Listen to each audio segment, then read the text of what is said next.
Welcome to the Patrick Real Estate Show, where we explore the fascinating world of real estate investing with your host, Patrick Switek.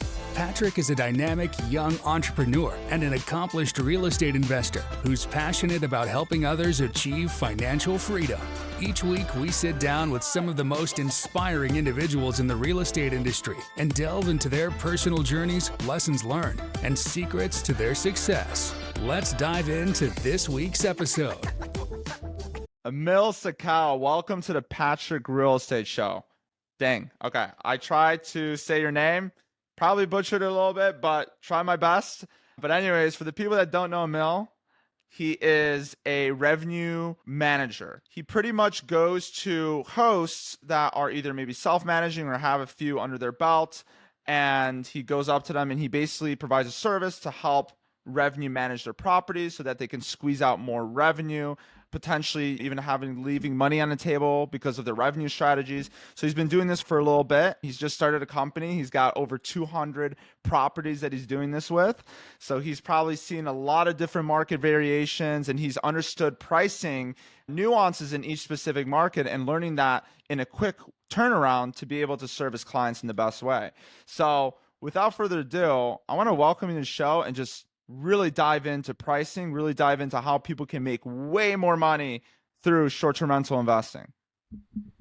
Hey, Patrick. Yeah, thanks for having me today. It's an absolute pleasure connecting, and congrats to you for not butchering the name.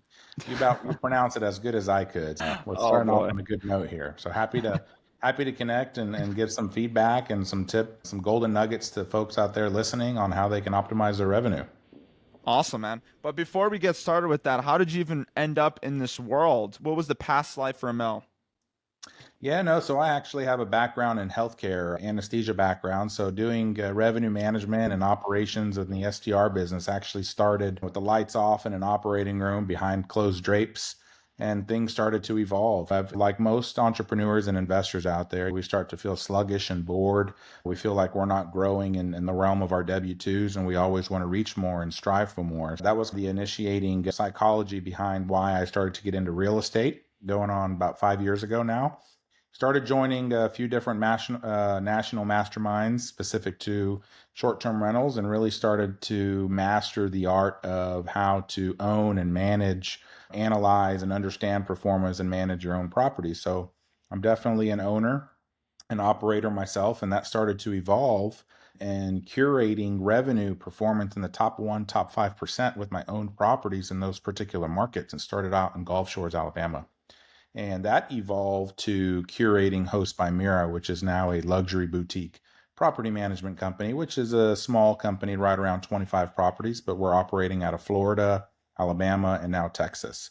So with owned and managed properties continuously performing in the top 5, top 10%, that really evolved into me curating this niche around revenue management and creating Pricing by Mira.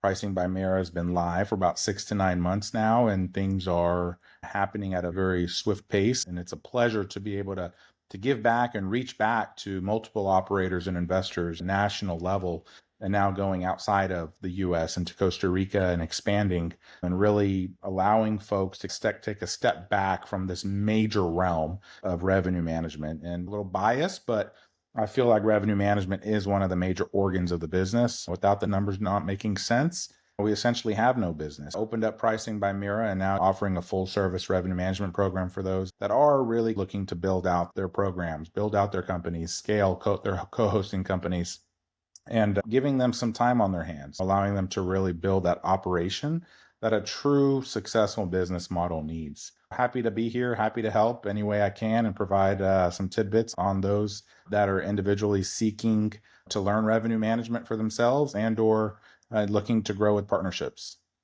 Awesome.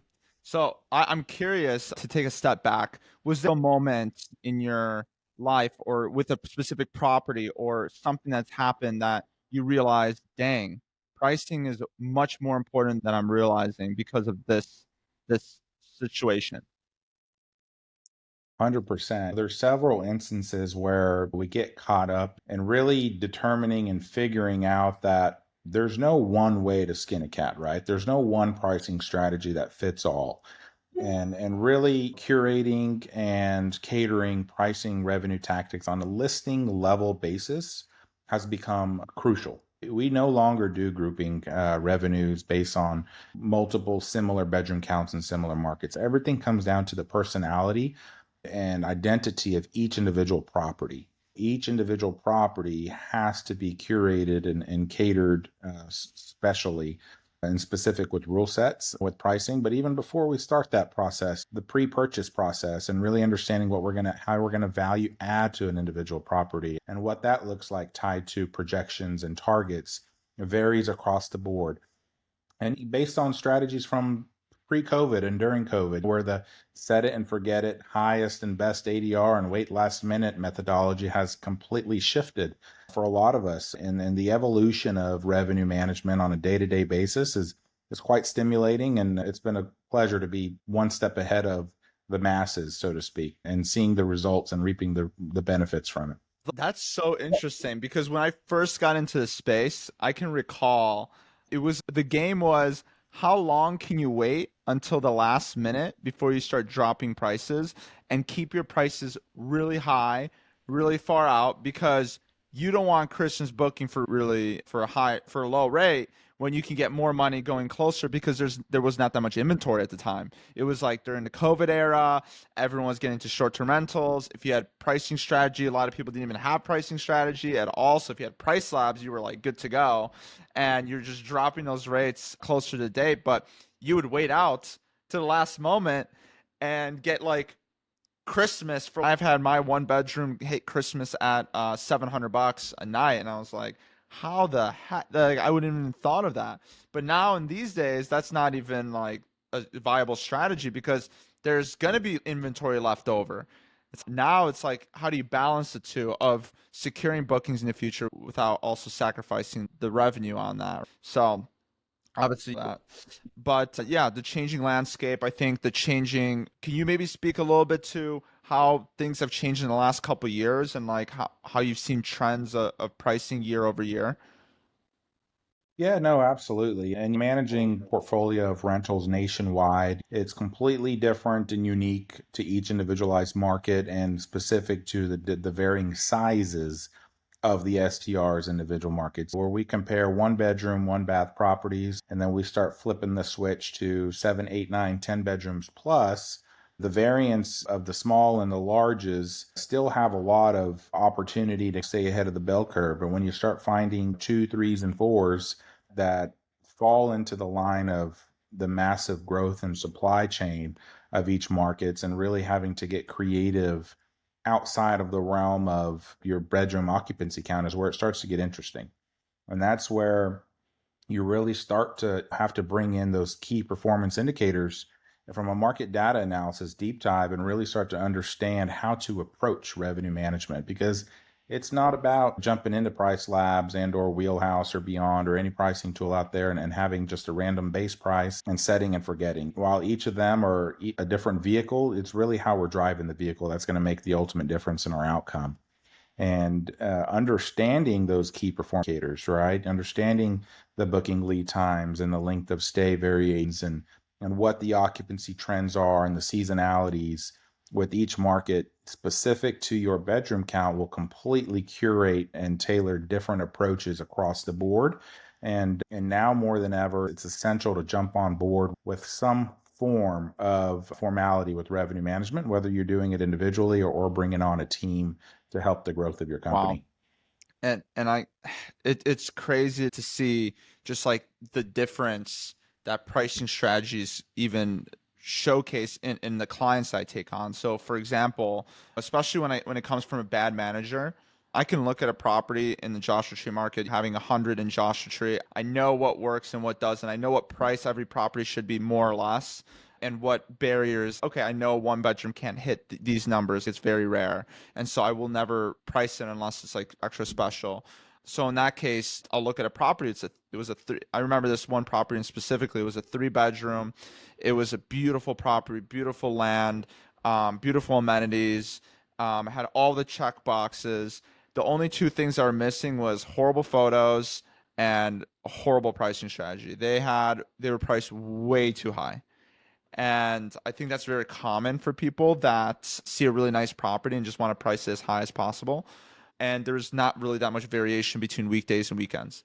In our market, weekends usually get a lot more than weekdays. So just on coming in there, getting better photos and better pricing, we took a property that was making $10,000 in the last 6 months, and we did $10,000 that first month that we had under management. That's the difference. That's the Unbelievable. difference. And then it went up from there. We've hit in peak season, we hit 12,000 to 14,000 on this property. Now, the real difference was pricing. And I've had even crazier cases where somebody's getting 0 bookings and they're coming to me and I'm making $5,000, $6,000 a month. And they're looking at me like, what did you do? I thought do you have a special algorithm hack where you just push it up to page 1? Or like I listed on Airbnb, it didn't work. I'm like, there's more to it. There's nuances that people don't realize with revenue management and property management in general. But now, curious from your perspective, I know there's multiple things that go into it's not just revenue management for profitability. It's 3 pillars, right? Revenue management, the home itself, how well it's done, the amenities for that home, and then the marketing, like the photos and all that. So how do you work with clients that maybe give you a product that doesn't have the best marketing or the best home, and you tell you to optimize the pricing? Yeah, no, great points to mention, Patrick, because everything that I believe in starts with really the product, right? It's hard to justify in this industry from a marketing perspective or optimization perspective. Everything we do is to get the product in front of the eyes of the consumer, whether that's page 1, whether that's through ads, whether that's through someone walking down the street in the market, or whatever it may be. The first look of the product is most important. So really starting, and often I tell folks I start with what I call as a health assessment.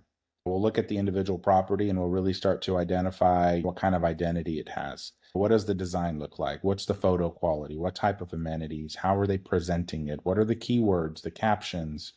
And start to build out that identity in one of 3 different categories. Do we have a super property? Do we have something that has all the bells and whistles, amenities, views, location? Or is it an average type of property based on that specific bedroom count in that specific market? Or is it a budget-friendly, economical property with minimalized, visual to the consumer? Once we get an identity established, then we can really start to discuss numbers with the client, right? That's where the market deep dive analysis comes into play, and utilizing the multitude of the third-party platforms out there and discussing with colleagues and investors locally to see what type of potential can come about.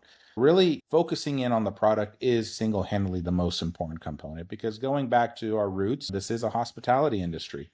And a lot of folks have a tendency and had a tendency to think that they could just buy anything, buy any property, list it on the market, and they would just magically sell it. We've come a long way from that. We're coming back to our roots. It is a hospitality industry. The better service, the better quality, the better product you can present, the more unique ability you're going to have with your product to stand out in the realm of competition. To a degree, evolving supply can be irrelevant. Yes, a market that's oversaturated can drastically reduce your true potential, but at the end of the day, if you're really honing in on the hospitality component and really separating, picking those outliers, then we can start to curate those creative ways of optimizing revenue that make it a better investment for an operator, owner of a company, and or investor. That makes sense. So it's a holistic view. You don't just go and take a cookie cutter product. You actually go through a process of telling them, okay, these are the other nuances that you have to focus on to make sure that it creates that identity, as you said. So that's nice. So then you package this deal, right? Let's say you're working with a client, you're talking about the identity of the product and really getting the branding down. Once that's all done, what's the next step with you? What's the first thing you do the moment that you plug, let's say the first time you connect to Price Labs, that sweet, bitter moment? What is the first thing you do? Yeah, actually kind of rewinding a little bit. So once we establish that identity, end product of what we're going to be presenting, then we start that deep dive analysis. And I have a firm belief in really trying to take advantage and capitalize on all the different data points that are provided from the various platforms out there. We'll utilize STR insights, we'll utilize AirDNA, we'll utilize key data, we'll get different approaches and perspectives from scrape data to direct Fed source data to reaching out to our colleagues and investors in those specific markets that are performing at a high level to see how they've performed. A combination of gathering that data and comparing to historical information from an individualized property. How is that individual performer client, whether it's my client or whoever I'm discussing, how are they doing? How have they done? And how does that compare to the market? Have they outperformed the market? And do we have to get creative and continuing from a business perspective and adding value? Or are they underperforming and there's tons of room and growth? Some folks are 70, 80, 90% behind what their true potential is. Some folks are right in line, plus or minus 10%. So I think it really depends on the individualized client and where they stand. But once that deep dive kind of gets originated and curated, then we start really creating a plan based on the market data key performance indicators. What does the lead time look like? And really building out a range. I like to build out 4 different touch points on booking lead times, whether it's within booking lead time, far out future lead time, inside lead times, or last minute. Really start to understand what the length of stays are in the market. I always have a tendency to believe when you're one step ahead of competition, it's going to help you from a vision algorithm perspective in the OTAs. So really understanding all the individualized KPIs before we start doing our deep dive into pricing tool is essential. Now, once we open up our pricing tool and we start connecting the dots and start pulling in the data points is when things start to get fun and interesting. So what are the and KPIs? I'm sorry to cut you off. What are the KPIs that you look for? What are the most important ones? So booking lead time, length of stay, occupancy trends, and seasonality parameters are some of the big ones. Some folks, RevPAR, everything you hear RevPAR floating out in the world, a lot of your day-to-day owners per se don't really follow that metric. But at the end of the day, it is about RevPAR, right? It's about a combination of maximizing occupancy, in the shoulder and off season and maximizing ADRs in peak season, and a combination of the two. Really understanding how you can push the needle with your RevPAR at the end of the day with each individualized month will curate a more specific plan and getting that end goal. Got it. And things are evolving, Yeah. Patrick. I've had systems in place 4 years ago that I don't do today. I've had systems in place 12 months ago where I don't employ today. So it's really interesting how market trends and variations are constantly evolving, where most importantly, each of us need to be conscientious with the evolution and the changes with the market, and why it speaks to the importance of constantly measuring, always measuring the performance of your property as frequent as possible and making those tweaks according to the performance and further projecting and planning before your competition does. And that's the realm of the business, so to speak. Perfect.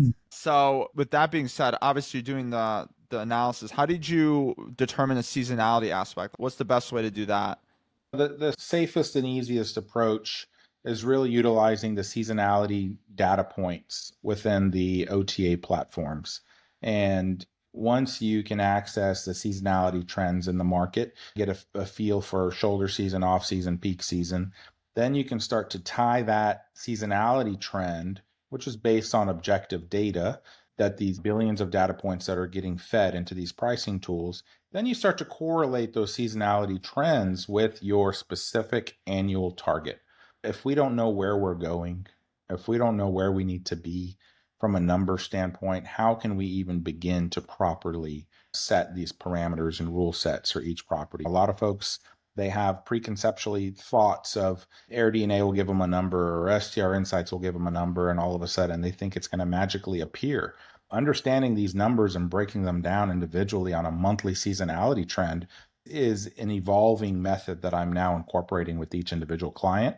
And it's proving to be true to truly have a honed in process and understanding 12 to 14 months in advance versus really having to struggle racing to the bottom when these last minute prices month over month, with continuously thinking and perceiving that your property is worth 10x more than it really is. We can talk all day long, but if we don't mention the psychology behind revenue management and the psychology behind what's really blocking each individual owner's true potential, then there's going to be a lot of limitations preventing people from making it to the top. But the faster you can remove that psychology and understand that this truly is a business, and it's a business in hospitality, and you take that approach with management, and you take that approach with revenue, you find leaps and bounds of potential and opportunity from a revenue perspective. I couldn't agree more. You said it beautifully, like an opera almost. Cool. I definitely forgot about doing the analysis part. That's definitely an important part, especially when you don't know a market. Now, granted, when you don't know a market, what are the tools that really help you understand that market more deeply? Do you use key data at all? Do you use price labs, internal tools? I'm curious. Wheelhouse, I don't know what you use for pricing, but just curious about your process there. Yeah, good point. So I'll definitely bring in a multitude of platforms. Key Data obviously is one of my preferred platforms. I actually partner with Key Data and I utilize them for all of my clients. It gives a different perspective, right? You've got the direct Fed source data that is different. Not every platform is perfect. It's only as good as the inclusion criteria, so to speak. And that's where the data kind of can be a pro or a con. If there's a significant supply chain and key data for a specific market, obviously the data that you're going to collect is going to be much better than vice versa, right? If you're picking a tertiary market and it's a rural market where nobody's performing STRs, then the data is going to be much less to correlate on accuracy. So understanding the pros and the cons of each platform that you're analyzing and then bringing them all together to really justify a starting plan. Another thing I like to tell folks is don't get too overly fixated on what each individual platform is showcasing as far as what potential is. I tell people, as granular as I like to get with my analysis, with my projections, with my targets, and creating all these rules, I'm just as granular breaking them. So understanding and having a starting point is essential, but continuously measuring those rule sets, those report cards, the analysis, and tweaking based on evolutions in each individual curated market is what's really going to define optimal outcome down the road, which is a timetable of success. If you think about any business model out there, anybody that's acquiring a business today, you're not going to optimize your business in 6 months, 9 months, 12 months. Often we hear 3 to 5 years. It's one of the things people don't like to hear from me. While they think I'm a magician, and often I can make magic happen with numbers, right? A lot of folks, they want to start revenue management today, and by next week they want to see the results. It's an evolution, it's a timetable. It's really curating and understanding what's happening in the market, when you're going live, what season are you starting out in? Did you miss the lead times? What does the competition look like last minute? What's the product? Does the product need an uplift? All these variations, all these thoughts are essential in really curating that ideal business plan from a numbers game. Got it. Got it. Got it. Yeah. So I couldn't agree more. I definitely think holistically looking at all aspects of basically all platforms, all aspects of data is going to be really instrumental to making that full analysis in general. Now, granted, let's say that we've done the analysis, we understand the market, we understand the nuances of the property, we've done analysis on that. Let's get to the fun stuff. We're plugging into Price Labs. Okay. Now, what does that look like for you? What steps are you taking the moment that you do that? Walk us through. Or it doesn't have to be Price Labs. It could be Wheelhouse. I'm just saying Price Labs because that's what I use, but 100%. whatever you use. Yeah. Yeah, the different tools out there. So personally, to date, I am using Wheelhouse. Wheelhouse, the user interface, super simplistic at scale, and the ability to adjust customizations and advanced customizations from a high level view has just worked really well.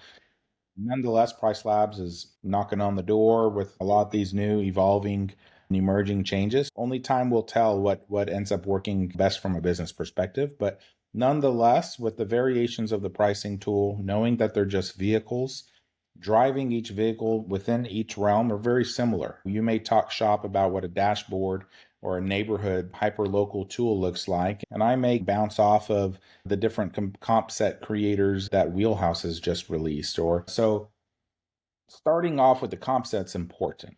You want to be able to identify what comparable comps look like and feel like and act like in the area, because we don't want to base often. If you talk to folks that operate in the top 1%, top 2% in revenue in the market, they're not making tweaks and adjustments based on your overall Price Labs or Wheelhouse and market adjustments, right? Everything is based on the average. So you have to try and define that super specific property type that compares to yours. And how does that compare to your property? And how does that compare to what the market's doing? I have a tendency to definitely utilize the key performance indicators that the market tool is providing, that Wheelhouse provides, but really start to define those top competitors. You hear the enemy method out there. It's definitely relevant. But who's to say that your top competitors are also underpricing? Right. So that's where, it's really just a starting point to understand who's out there, who's performing at the top of the game, what are they charging, what does their occupancy look like, how does that compare to yours, how does that compare to the market, and then start to evolve on specific rule sets with the base price, with the length of stay variations, with the monthly seasonality trends. What is our ADR going to look like in peak season and off season and shoulder season? How are we going to adjust those weekday factors? Weekend bookings, is it a 3-night booking or is it a 2-night? When are we going to scale back during the week from a 3-night to a 2-night to a 1-night? How long do we test holiday bookings to try and generate a 7-night, 6-night, 5-night, 4-night? All these variations, all these questions start to arise on the front end when you start building out rule sets. And one thing I would say to folks out there is try and make yourself competitive. If you look at I have a tendency to think this is probably where I stand out the most from everybody in the world is, yes, we're the STR industry, but the more we can act like a hotel from a rule set perspective, the better we're going to be. The more you prevent who you're going to bring in your property, I consider that a restriction. I call it an NRC, a negative revenue connotation. If we don't allow a booking less than 5 nights, that's a restriction. If we don't allow someone to book a Monday night for 1 night for someone driving through town, that's a restriction. The more negative revenue connotations we're adding to our pricing tool, you are negatively impacting your property. But there's a time and a place for all of that. And that's where the booking lead times start to come into play. That's where the occupancy and pacing trends come into play.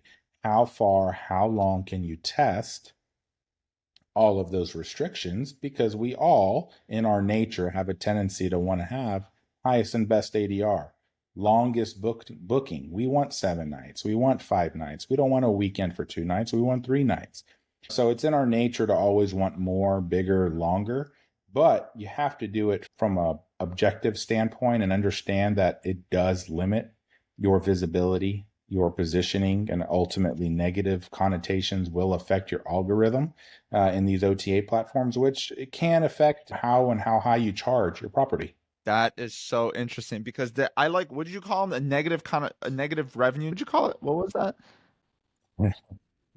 So basically a NRC Negative connotation. revenue connotation. I'm going to start using that with my clients because every time they try to restrict me, I think one really popular restriction is obviously like the 2-night minimums on days. For specifically, we are average is like 2 nights, 2.1 or 2.2. It's like very low. A lot of people go out there for a getaway. A lot of times people are traveling California and they'll stop by Joshua Tree for 1 night. So not allowing 1 nights is detrimental to the pricing strategy. Going too high on the cleaning fee is detrimental to the pricing strategy because the 1 nights become very unappealing. So small things like that you wouldn't know, but are nuanced in the market. And some other restrictions that I hear about is, hey, we are not going to give away this property. We're gonna only allow 150 per night for a 1 bedroom, like minimum. It's going to be hard to book. I'm sorry, but your property is not as special and there's so much inventory. And so the fact that you put a restriction on a minimum basis at 150, it makes it harder to book because the availability of the calendar shrinks, right? So less impressions, so less people seeing it, less people willing to pay that, and then lower properties that are better and that people rather book. And so it puts us in a tough place in general, and then it starts plummeting on the ranking algorithm. And once the ranking goes down, then you're screwed. So it's a plummeting effect when you restrict different aspects, is what I'm trying to say. 100%. And setting a minimum price threshold is one of the elementary initial components and one of the most important. We often don't talk about the minimum price, but if our minimum price is too high, that affects your entire calendar year.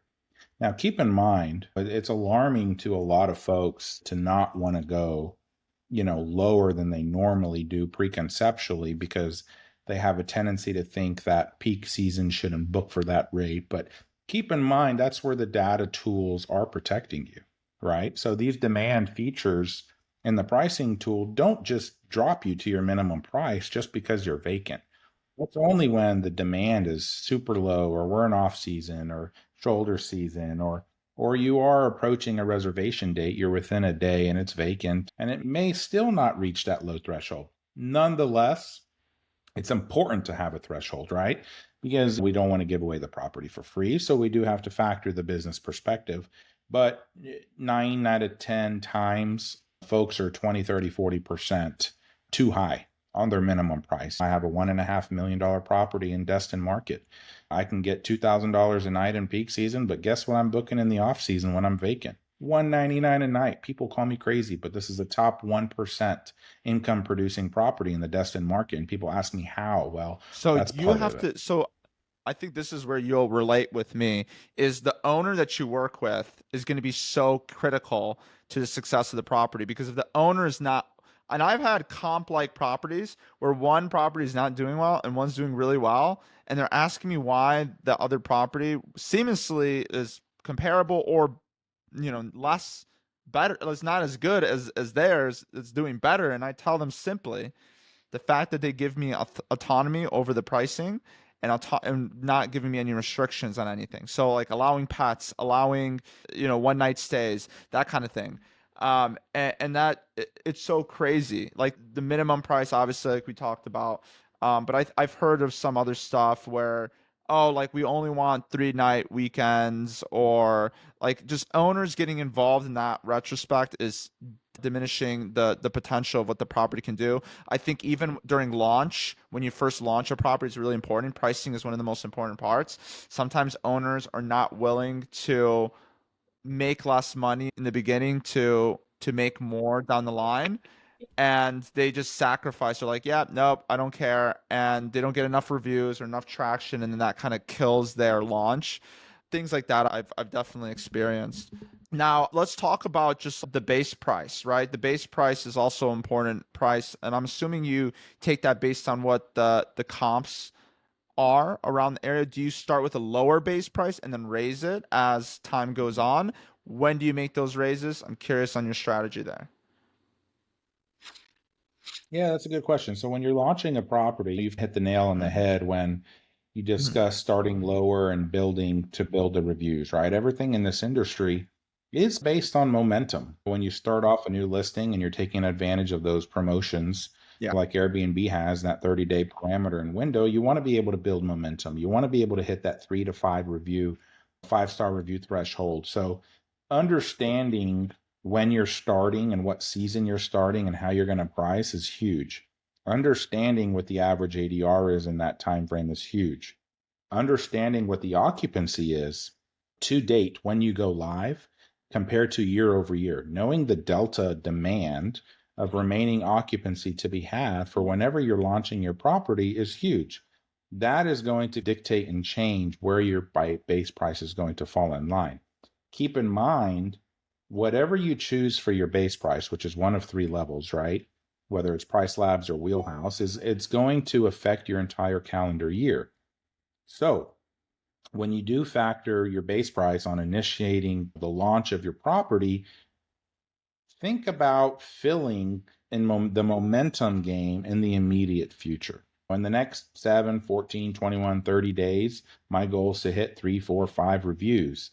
If you want to protect your pricing further out, like those holidays further out or those compression events further out, then you can start to set those premiums in place that are going to protect you past 45 days, 60 days, 90 days until you build that momentum on the front end, when you can then decide whether you want to lift those premiums and play the seasonality game, or if you like playing those premiums accordingly with booking lead times. So a lot of factors, a lot of different thoughts and approaches. But yes, starting off today, your target for July will look totally different than 2025 July based on lead times alone. And where we're going to set pricing today compared to where we're going to set pricing for 2025, totally different. Remember, lower and less NRCs, negative revenue connotations to begin with. Get those bookings, keep that momentum, get those reviews, and start to build on it. Just because you get 1, 2, 3 bookings also doesn't mean it has to stay at that base price. Then you can measure it. If you get a series of bookings in a particular month, go back in there, make an adjustment. It's all about measuring, tweaking, and adjusting. It's not about what we said on day one, it's how we 100%. finish. So the constant tweaks, do you have a team that you train to do the constant tweaks? I think a lot of people ask about whether they can have their VAs do it or something of that nature. Curious, like your thoughts on that. Yeah, that's a good point, Patrick. So once upon a time, I used to do everything myself. And over the course of time and experience, I have 100% acknowledged and realized that a team is essential because you have day-to-day rule set adjustments, but you also have data analytics. What's happening in the dashboard? What's happening depending on how you want to interpret data, right? You can do it from a spreadsheet perspective. You can do it from graphs, however you like to read it on a day-to-day basis. But when you really start to do deep dives, pacing deep dives, and understanding delta differences and key performance indicators and how you tie that into rule sets, what I do is I actually break those down, and I have someone that does the day-to-day analytics on a granular level specific to the target. And then I have someone that oversees that from a data analytic goal perspective. And vice versa, I have someone on the sideline that understands and puts together comp sets and understands where we should be. When you start to plug and play a team of 3 or 4, magic starts to happen and different perspectives come into play and different views and visuals. And not to say someone that can't do it by themselves. We have 1 property, 5 properties, all day long, we can do it. But when you're talking at scale, even if you're in a property of 10, you get to 10 and you got to think about revenue is just one component, right? What about optimization? What about guest communication? What about marketing? What about growing your company? So revenue management 100% needs full-time love and attention because of all these constant variables and changes within each property bedroom count in each individualized Would you market. trust a VA to do the tweaks? Do you trust their judgment on that kind of stuff? Do you take a normal Airbnb background VA, or do you have to find like a pricing revenue manager and train them? I know people that have pricing VAs, but I'm just curious like how that works. Yeah, that's a good question. You got to think about the answers is a broad answer, right? It's who you hire, what experience they have, what kind of SOPs you have in place, and how you're going to train them. There's some VAs that I could never hire again. There's some VAs that know a hell of a lot more than I will ever know. So there's what it comes down to is really training, SOPs, and Perfect. systems. I have a combination between analyst, from the Philippines and Americanized revenue management expert. So when you combine, I'm not the only one based out of the US that's now operating on revenue. So we have a combination of skill sets. And when you start to put them together, with experiences, but it all comes back to that SOP, really having an operational playbook in play that underlies the goals and breaks that down to a granular level is really the key to an operational business that's successful. Got it. Yeah. And so what are those? 'Cause you were talking about scorecard at one point, and I'm assuming that you're measuring specific things all the time on specific properties. Is that what it is? Yeah, we can break it down Mhm. into the simplest measures, right? Annual revenue goal, current day revenue, previous year revenue. What are the changes based on today compared to last year? What are the ADRs for this month compared to last year's ADRs compared to the market? What is the occupancy compared to last year compared to the market? The length of stay variation. So those metrics all come into a report card for reporting and data analytics to really curate a Got it. plan moving forward. If you had a goal of $12,000 for July, and you've reached 13,000, and you know for a fact that you're operating in the top 1%, top 5%, everybody else is under 10,000, yet you still have 5 days remaining in July, I'm inclined to maximize on that revenue. We're no longer shooting for the moon. We may have a little bit more flexibility on that property for the price to fill those 5 nights, which could get us to 14,000. That extra 5, 6, 7% from a business perspective is a hell of a win. Vice versa, you have a property next door that's 1,000 under our target. It's a little bit different of an approach. So being able to measure on an individualized property basis multiple times per week So is a big deal. And that's yeah. another thing, Patrick, is a lot of people are setting these numbers and they're not looking back until it's too late. We may not have the cards perfect all the time, but we're measuring often enough to where a little mistake or a little test or a little trial or a little error gets populated and adjusted. We have booking assessments. Every single booking for every single property for every single client gets addressed within 4 to 8 hours after the booking takes place, and a tweak is made based on the result of that booking. Everybody should be considering booking assessments, regardless if it's a hell of a booking or a shitty booking, when it came in, what it looks like, and how does that correspond to your target is the trend that It's we're doing funny with our because every company. time I get a booking, me and my business partner will text each other the booking because we do pricing together and we tag team it. And like when a booking comes in that's like really solid and we know it's solid for that property, we send it to each other. We're like, wow, I did not think we are going to get this. Like this, great. We're doing really great with this new far out pricing strategy. Like right now we're testing getting bookings, not even measuring the ADR of the current month, but measuring like what numbers we're getting in the future, right? 3, 4 months down the line. I want to know what we're doing. And even whatever the booking lead time is for that market, which our market is very last minute, we still like understand that certain properties are going to book further out no matter what. And so we're realizing that what the market averages doesn't have to be us. And as long as we're hitting those strong numbers that we're looking at anyways and securing that money, we've had situations where May comes around. May is a shoulder month and it could be a hit or miss. And last year, May, we were not prepared for May at all. And we were doing very last minute pricing and May hit and it hit us like a brick because the properties that booked ahead of time were fine. We're doing great. The properties that didn't book ahead of time, you're struggling. So we always make it a thing to look out a couple months out just to see how we're booking in terms of trends. But, going back to the metrics aspect, where do you usually pull those metrics from? Are you using key data for that? Yeah, you hit the nail on the head when you talk about far out future bookings. Because Yeah. one thing I want to add metric to think about is almost everybody is setting far out Mm-hmm. future premiums. Dang. Everybody's thinking, okay, I'm going to stretch it 30, 40, 50, 60%. If it's 9 months out, I want to see how high I can get. What about the 10, 15, 20% of people that like to book a year in Mm-hmm. advance, 9 months in advance? What about understanding the specific? So the idea, and I have evolving teachings coming on this, but what about truly identifying what the range is that you should be at? Just add 5%, 7%, 10%. Don't go crazy 9 months out, 10 months out, where if you were to get a booking, you look at it and you say, crap, that is year over year increase. And it's a great booking and you're excited about it. Why not maximize your occupancy further out when it's still a win year over year, knowing most of your competition is overpriced and people are looking? That's where Yes. a lot of missed I love opportunities that are because that's happening. the strategy that I recently have been deploying the last 3 to 6 months. So it's been really great. We took off the no far out pricing on just in general, and we just looked at the calendars.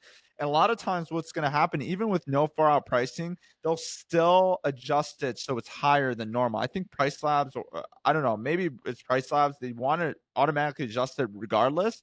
And I'm looking at those numbers, I'm like, that makes no sense. And so I even go into the month and I'll just go down the line, manual override -5 or -10 because I know that's what it should be, or adjust the base rate accordingly. Yeah, it's just leaving money on the table, like you said, at 10-15%.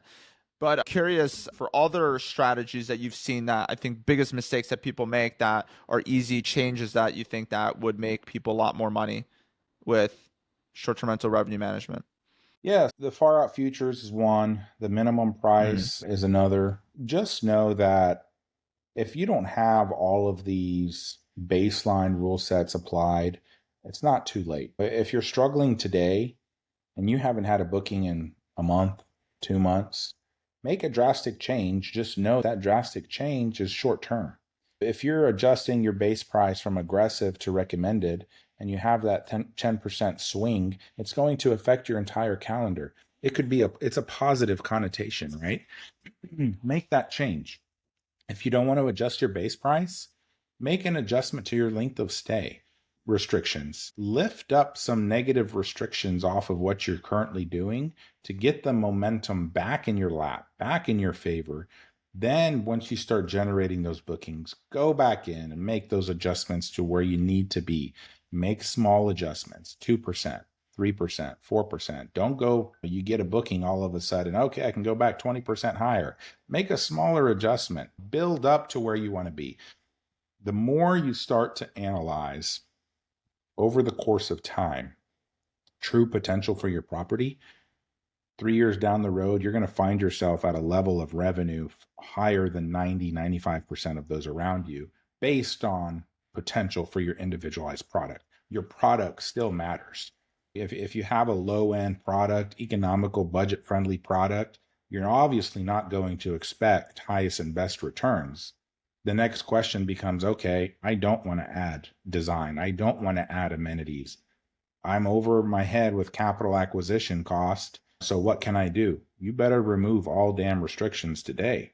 You need to be at one night minimum. Your pricing needs to be correct. If you're not going to have a product that stands out, then you need to have no restrictions. 100%. Couldn't agree more. So I want to take you into the last 3 questions of this show. And I ask this everybody, including one special one just for you. But the first one, what's one learning or knowledge base that you've acquired that I think was like the best for you in your journey? So that could be a podcast, that could be a training, something that like totally changed your trajectory. It doesn't have to be real estate related.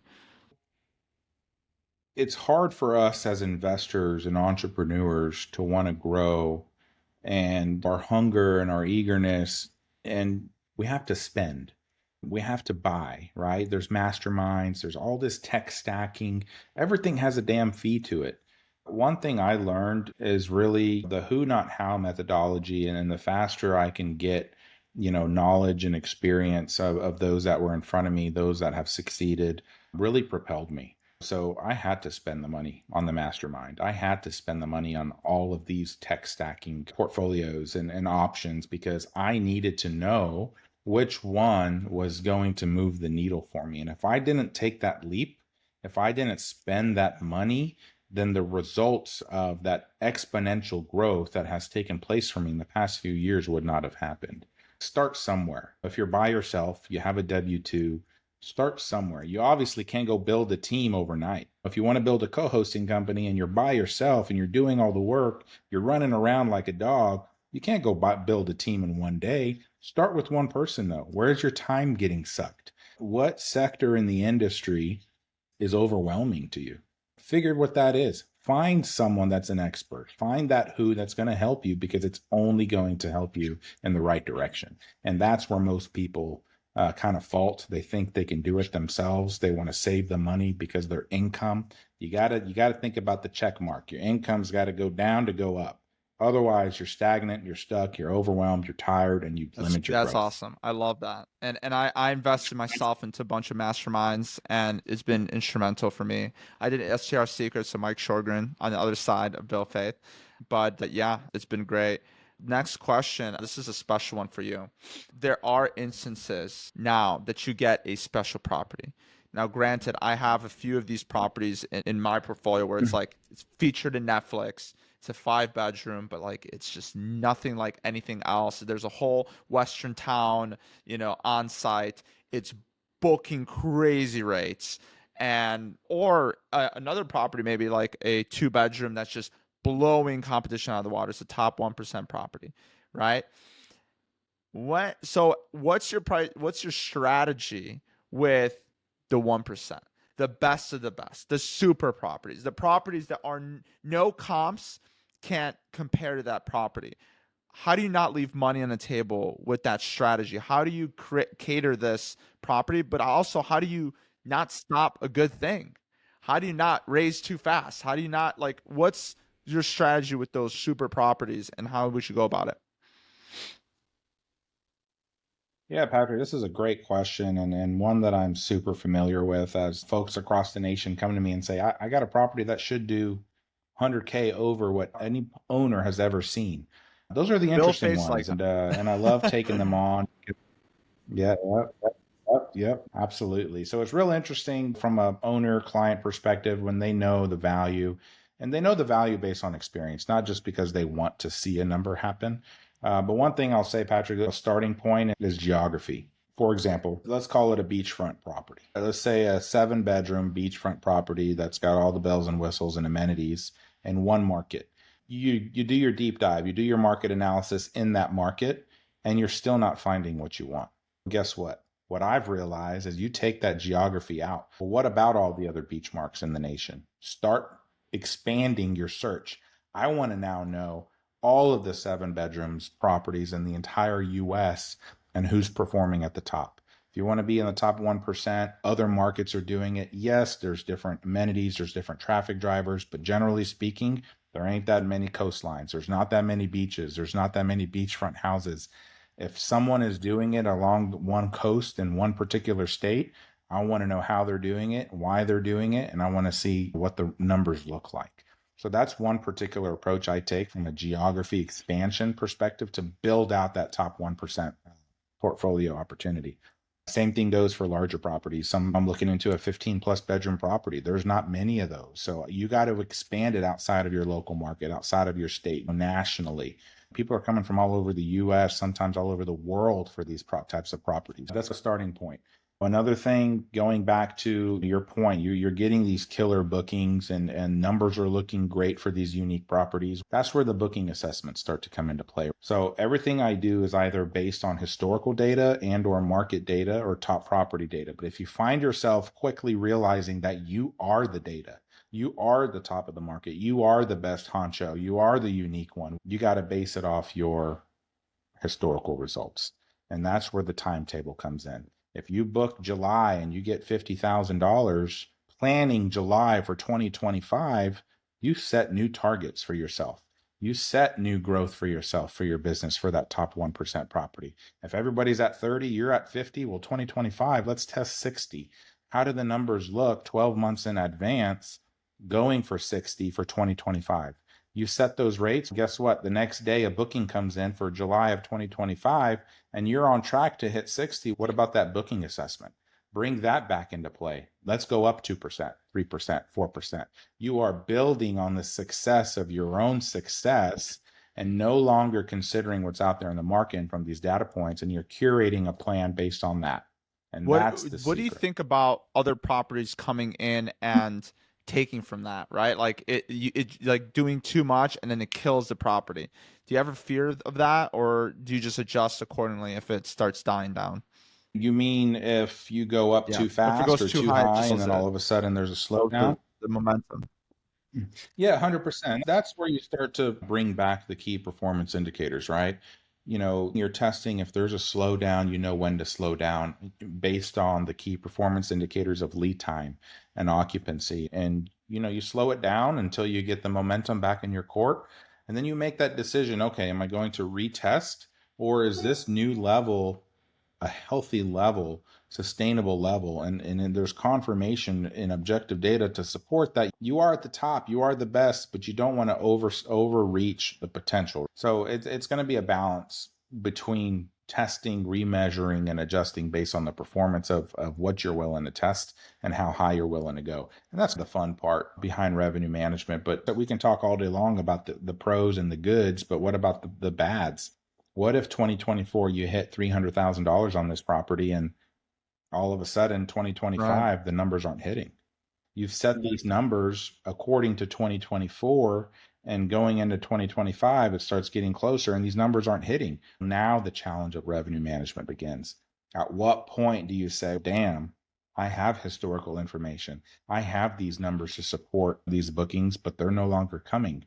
That's where it gets challenging, whether you own or you have a client that's expecting this growth and there's nothing to be had.